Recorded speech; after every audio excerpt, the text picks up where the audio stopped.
আলোচনা অনুষ্ঠানের সম্মানিত সভাপতি, অত্র ইউনিয়নের সম্মানিত আমির হাফেজ মাওলানা জহুরুল ইসলাম, উপস্থিত উপজেলা জামাতের সম্মানিত কর্মপরিষদ সদস্য, অত্র ইউনিয়নের কেয়ারটেকার মাওলানা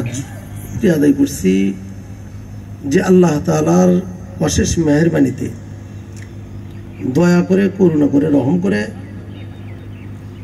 আল্লাহ তাআলা আমাদেরকে তার মহান একটা হুকুম